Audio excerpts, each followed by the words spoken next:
Hey friends, and welcome to this solo episode of the Show Up season here on the Mary Marantz Show, a season where we remind you that we never asked you to be perfect, we just asked you to show up. So a while back, I had a post go pretty viral on Instagram.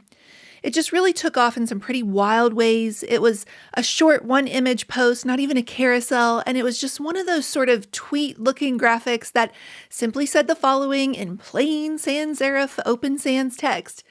It said, I went to Yale for law school only to become a wedding photographer. I was a wedding photographer for 15 plus years only to become an author. Reminder that you can change paths, change plans, hard pivot after putting years into something else. You carry it all with you. None of it will be wasted. Wasted. We might not realize it, but that's a word we give a lot of our mental energy to. As in, what if this is all just a waste of time? I actually talked about this in the imposter syndrome chapter of Underestimated. I said, for some of us, expecting to fail is actually the fuel that drives us. It keeps us succeeding with our magical ritual thinking, if only to go one more day without being found out as the fraud we truly believe we are. But for others of us, expecting to fail makes us believe we already know the fatalistic outcome. We've already seen this movie, and we know how it plays out, that all of this will have been such a waste of time. And that's exactly what keeps us from getting started in the first place. In this comedy of errors turned absolute exercise in futility, we put off the dream, not wanting to waste our time, never realizing that the clock goes on ticking anyway. And the surest way, of course, to waste this time you've been given is a life spent wondering, what if? Don't you just love it when the words you wrote come back to totally step all over your own toes? But the truth is, one of the most brutal things about being an adult that we don't talk about enough is that as time goes on, we start to rack up this muscle memory for disappointment. We've been here before. We've tried that before. We got our hopes up and it didn't work out. And that instant sting of letdown can turn into a chronic case of give up if we're not careful. We see the mountain out in front of us and all we can picture is the giant boulder that will inevitably roll all the way back down. Like we talked about in the last episode, we get almost to the top. We are within arm's reach of our breakthrough moment. We can practically taste the rarefied air. And then at that last minute, we freeze when we make eye contact with everyone watching at home. And in that moment, when we self-consciously glance back down at ourselves, put our eyes back on ourselves, we blink, we lose our grip and we lose our way, and the boulder rolls all the way back down the mountain. The truth is, we're tired of starting over. We're tired of one more try. Like I always say, there's nothing more blistering to slow growth than starting over. It is one thing to ask us to go slow and steady over the long haul. It is quite another for our hopes and dreams and good progress to be reduced in an instant to this tattered blueprint confetti of our best laid plans now placed gingerly in our shaking hands. But here's what I need you to know. It always doesn't work out until it does. It always doesn't work out until it does. Recently, Justin and I went to go see the new Rachel McAdams movie, Send Help, in the theater. Side note, if you're new here, the first lesson you have to learn in Mary 101 is that I love the talkies and speak fluent movie and TV quote. And so I'm gonna find a way to work a movie or TV show or both into every casual conversation we have. And Side note, shout out to listener Melissa Mulvaney, who listened to last week's episode about shrinking and how I really wanted someone on that show to make a use the force joke to Harrison Ford, and then DM'd me to make sure I watched this week's episode where Harrison Ford comes out humming the Indiana Jones theme song, saying that I pretty much willed that into existence, right? The power of words right there, friends. So if you haven't listened to last week's episode, make sure you check that out and then watch the new episode of Shrinking. But back to this week's episode and the movie Send Help. So if you haven't seen this movie, the basic synopsis is that Rachel McAdams is this wildly competent, albeit a little socially awkward woman in corporate America named Linda Little. Linda Little, who is basically the one who always comes through. She's the one who gets everything done and who everyone else depends on and uses, honestly, to make themselves look good. And all the women in corporate America said, amen. But she gets passed over for the big promotion because this new boss, who's the old boss's son, picks one of his super unqualified frat bro friends over her. And then, like the very next day, they all ask her to come with them to this huge conference overseas that they're going to because they know they still need her, even as they continue to mock her mercilessly. Someone on the plane at one point finds her somewhat, albeit socially awkward, cringy application video that she submitted to try to be on the show Survivor, which she watches every week religiously with her pet bird.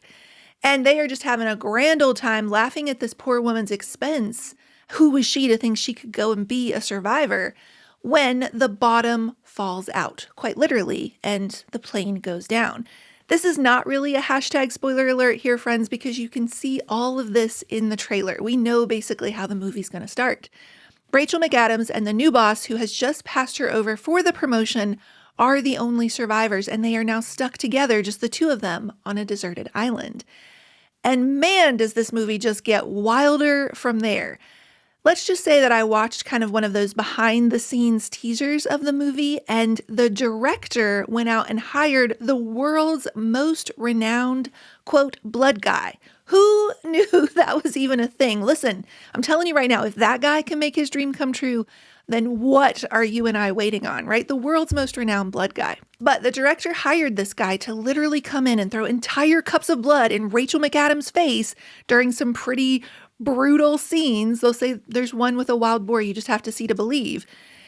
Which also just makes me think, side note again, that it makes me feel like maybe I am not working hard enough for my dreams if Rachel McAdams is being subjected to that in order to create her art into the world. Nobody has thrown entire cups of blood into my face as I've been writing books, so maybe I don't have it so hard after all. But my point in all of this is that you have no idea when all of your past preparation is going to suddenly pay off in really big, really unexpected ways. Earlier in the movie, we see a sort of panning scene of all the books that Linda Little has been reading to try to one day get on the show Survivor. How to make a fire, how to capture rainwater for drinking water, how to build a shelter. And now we see her literally using it to survive. Here's a woman who the day before had just faced one of her biggest professional setbacks of her life. And the very next day, she gets the chance to rise and show the world what she's made of. Like I say in my writing course really often, and to my writing course students, no setback, no story. Have you ever watched a great underdog story where the lead character tries out for the team or tries to start the business or goes in for that first dream audition or interview, and they instantly get all the success they ever wanted? End scene, roll credits, cue the inspirational score. Yeah, me either. They don't make movies like that, and we don't watch them. No one wants to watch a movie about someone constantly getting everything they ever wanted, where it always just came easy. We don't get invested in characters like that. We don't find ourselves rooting for characters like that. We want someone who had to fight their way to the goal, someone who faced failure and disappointment and watched from the sidelines as someone else got everything they ever wanted. And they still somehow found it inside themselves to rise, to get back up, dust themselves off, and live, in this case quite literally, to fight another day. We want our heroes to have faced and overcome hardship. And here's the other thing, by the way. We don't hold it against them when they stumble. We know Rudy isn't Rudy if he gets picked first for the team. The Goonies aren't the Goonies if their motto was, Goonies get everything they ever wanted. What, like it's hard? And oh, how we love to talk about how many times the book Harry Potter was rejected before everyone could see the magic in a character who always had the scars to prove it. No one ever watches an underdog movie and thinks to themselves, oh, this loser again. Why don't they just quit already? Don't they realize by now they just don't have what it takes? We don't think that about the characters we root for, and yet we think it about ourselves every single day. We develop a muscle memory for disappointment. We believe in our bones that starting over will be blistering to our slow growth. We put off another year starting something because we believe this will all be such a waste of time. It is widely believed that the Roman philosopher Seneca was the first one to say, luck is what happens when preparation meets opportunity. Seneca, who BT dubs, was born in 4 BC, over 2,000 years later, and we still haven't gotten it right. We still haven't gotten it right. We think our preparation is never going to matter because the only thing we see when we think of opportunity are these perfect scenarios where we get everything we ever wanted. It never once dawns on us that our opportunity might look like someone else's wilderness. Over 2,000 years later, and we still haven't gotten it right. We think we've been here before. We've tried that before. We got our hopes up and it didn't work out. But what if all of that was just preparation for that wilderness that we're about to be dropped into? And what if us showing up, doing what we have been preparing to do all along, what if that is actually the field guide for someone else surviving? No setback, no story, friends. Every great success story, if you stopped reading in chapter 3, it would sound like a great failure. But the story wasn't over. You just gave up when it was about to get really good. Keep going. The plot thickens. Our hero is just getting started. And I promise you this, none of this will be wasted. Until next time, friends, this is the Mary Marantz Show, and welcome to your Show Up season.